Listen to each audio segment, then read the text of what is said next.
They climb up into my turret or the arms and back of my chair. If I try to escape, they surround me. They seems to be everywhere. So you can see here in this picture how they surrounded their father. किस तरह से अपने पापा को बच्चियों ने घेरे हुए हैं. तो here in this paragraph is telling about that they climb up into my turret. Turret means घुटना. Here we can say that turret means घुटना, poet knees. They climb up into my turret. It means that poet, the writer said, वे मेरे घुटने के ऊपर और the arms and back of my chair. मेरे arms और मेरे चेयर के पीछे वे ऐसे क्लाइंब करे हुए थे, बच्चे ऐसे चढ़े हुए थे कि if I try to escape they surround me. If I try to escape that means वे लोग उनको राइटर्स को इस प्रकार से बच्चे घेरे हुए थे कि मुझे इस तरह से घेरे हुए थे कि यदि मैं निकलने की कोशिश करूं तो वो निकल नहीं पा रहा था. Writers, they seems to be everywhere, यानी वे चारों ओर, मतलब कि वे मुझे इस तरह से घेरे हुए थे और इस तरह से मुझे उन्होंने हक किया कि मैं उठ भी नहीं सका. They almost devour me with kisses, their arms about the entwine, till I think of the Bishop of Bingen in the Mouse Tower on the Rhine. They almost devoured me with kisses. So here writer said that वे ऐसे kisses किए कि इतना प्यार किया कि एक बच्ची पापा को किस करता है तो एक बच्ची उनको उनको हाथ पकड़ता है, तो एक बच्ची उनके कंधे में चढ़ता है, सॉरी, एक बच्ची उनके बगल में बैठती है, तो और एक बच्ची, यानी एक दूसरे में इस तरह से उनके डॉटर्स एक दूसरे के साथ इस तरह से उन लोग अपने पापा को जकड़े होते, इस तरह से उनके पापा को पकड़े होते जैसे कि अपने पापा को कौन ज़्यादा प्यार करता है. तो इस प्रकार से तीनों बच्चे अपने पापा को करते हैं. Their arms about the anti till I think of the bishop of बिंगन.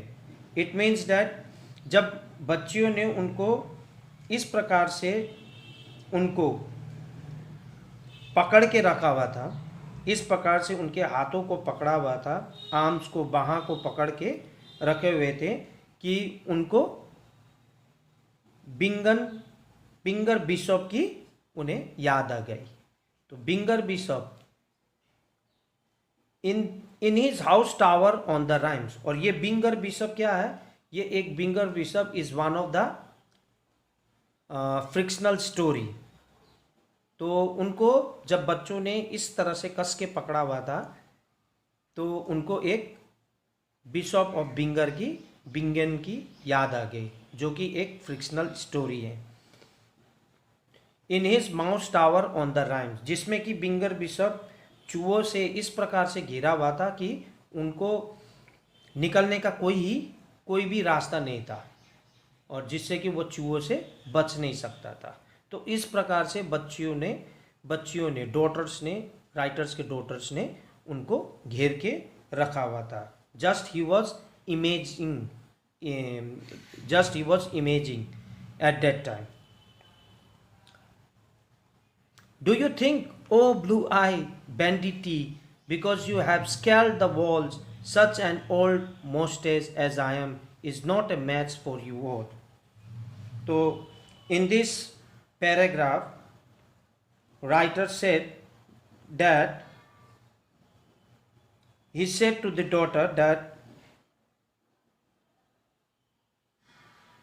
Do you think oh blue eye banditti, it means robbers. Banditti एक चोर को कहा गया है, क्यों इसलिए कहा गया चोर को क्योंकि वे पीछे से उनके रूम में एंट्री किया था। That's why the writer said that words. नीले आंखों वाली रोबर्स, क्या तुम ये सोचती हो?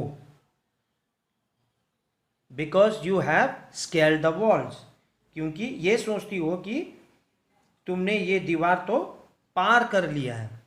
सच an old mustache as I am is not a match for you all. तो इसमें राइटर्स सेड दैट कि उनकी बच्चियां क्या करती है कि जैसे कि अभी तुम सोच रही हो कि जैसे आपके फादर बूढ़े हो गए, क्योंकि उनके मोस्टेज को उनके बच्चियां सहलाती होती है, तो तुम्हें ये लग रहा होगा कि आपके पापा बूढ़े हो चुके हैं। Is not match for you all, और अभी आप बहुत यंग हैं और can't match you all. Are you all thinking that I am old, करके उनके पापा अपने बच्चों को कहते हैं बिकॉज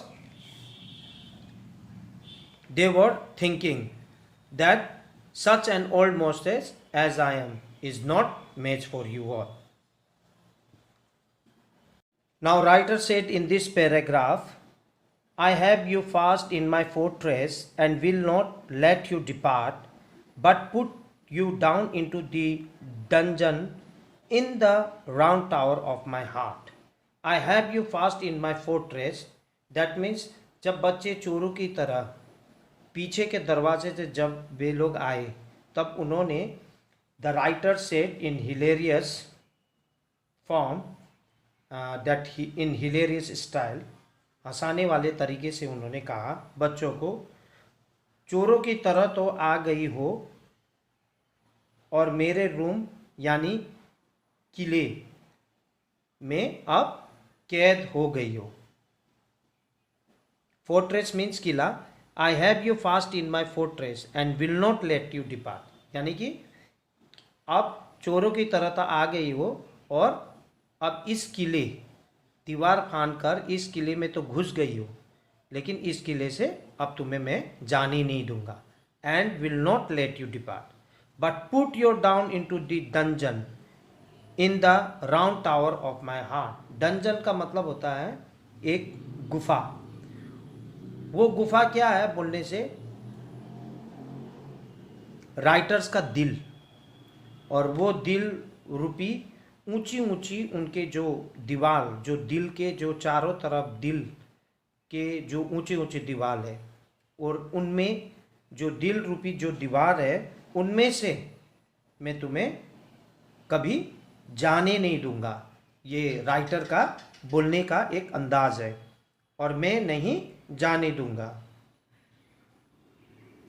जो मेरे दिल रूपी गुफा है उसमें तुम कैद हो, और उस कैद में आपको कभी भी मैं जाने नहीं दूंगा।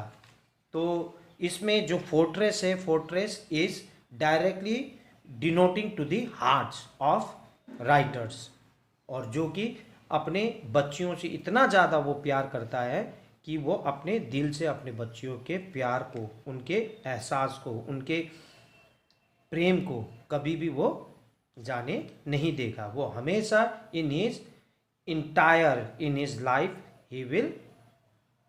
they will be remain in his heart. And there will I keep you forever, yes forever, and a day till the walls shall crumble to ruin and molder in dust away. तो here writer said in this paragraph,